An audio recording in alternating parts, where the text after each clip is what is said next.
ఆంధ్రప్రదేశ్ వేదికగా ఇప్పుడు సంచలనం సృష్టిస్తుంది. కేంద్రంలో ఇటీవల ధర్మేంద్ర ప్రధాన్ ఏకంగా రాజీనామా చేసిన విషయం మనందరికీ తెలిసిందే.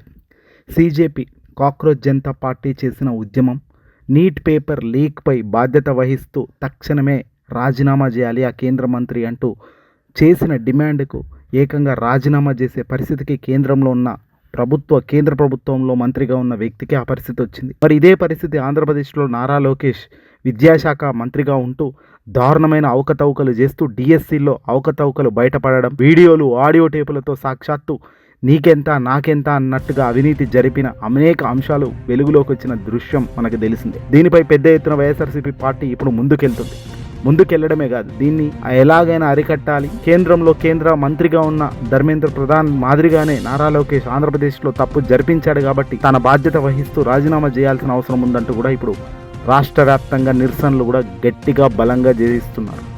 ఇదే సందర్భంగా ఆంధ్రప్రదేశ్లో నిర్వహించిన డిఎస్సి ఉపాధ్యాయ నియామక పరీక్షల్లో ప్రశ్నాపత్ర భద్రత, నియామక విధానం, క్రెడిట్ కోటా నియమాల్లో అక్రమాలు జరిగాయన్న ఆరోపణలపై జగన్ దెబ్బకు కేంద్రం కూడా స్పందించే పరిస్థితి వచ్చింది. ఉపాధ్యాయుల నియామకాలు, వారి సేవ నిబంధనలు, నియామక ప్రక్రియ పూర్తిగా సంబంధిత రాష్ట్ర ప్రభుత్వాల పరిపాలన పరిధిలో ఉంటాయని కేంద్ర విద్యాశాఖ సహాయ మంత్రి జయంత్ తెలిపారు. లోక్సభలో సోమవారం వైఎస్ఆర్సీపీ లోక్సభాపక్ష నేత MP Mithun Reddy, party MP doctor గుమ్మా తనుజారాణి ప్రశ్నలకు మంత్రి జవాబిస్తూ విద్య ఉమ్మడి జాబితాల్లో ఉన్నప్పటికీ దేశంలోని ఎక్కువ పాఠశాలలు ఆయా రాష్ట్ర ప్రభుత్వాలు, కేంద్రపాలిత ప్రాంతాల పరిపాలన నియంత్రణలోనే ఉంటాయని తెలిపారు. అందువల్ల ఉపాధ్యాయుల నియామకాలు, సేవా నిబంధనలు, పోస్టింగ్లు సంబంధించిన అంశాలు వాటి పరిధిలోనే ఉంటాయని స్పష్టం చేశారు. అయితే ఉపాధ్యాయుల నియామకాలు, బదిలీలను పారదర్శకంగా, పటిష్టంగా, సాధ్యమైనంత వరకు పూర్తిగా ఆన్లైన్ విధానంలో నిర్వహించాలని అన్ని రాష్ట్రాలు, కేంద్రపాలిత ప్రాంతాలకు సూచనలు జారీ చేశారు. ప్రభుత్వ ఉద్యోగాల నియామక పరీక్షల్లో పారదర్శకత కావచ్చు, విశ్వసనీయత పెంపొందించడంతో పాటు అక్రమాలకు ఎలాంటి ఛాన్స్ లేకుండా విధానాలు మార్చాల్సిన అవసరం ఉందంటూ వాళ్ళు చెప్పుకొచ్చారు. పార్లమెంట్ పబ్లిక్ ఎగ్జామినేషన్స్ చట్టం 2024ను తీసుకొచ్చింది తెలిపారు. రాష్ట్రాలు తమ అవసరాలకు అనుగుణంగా అనుసరించేందుకు వీలు కాదని, ఇది ఒక నమూనా చట్టంగా ఉపయోగపడుతుందని వెల్లడించారు. మెగా డిఎస్సికి సంబంధించి రాష్ట్రంలో జరిగిన అవినీతి, అన్యాయాలపై ఎంపీలు అడిగిన ప్రశ్నలకు మాత్రం కేంద్ర మంత్రి జవాబివ్వలేదు. ఇది గమనించాల్సిన విషయం.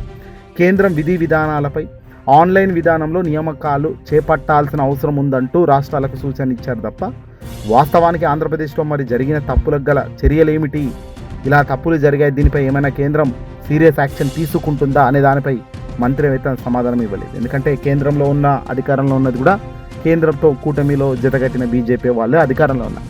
చంద్రబాబు, మోదీ, నారా లోకేష్ అంతా ఒకటే కాబట్టి జరుగుతుందంతా కూడా అన్యాయపు చర్యలు.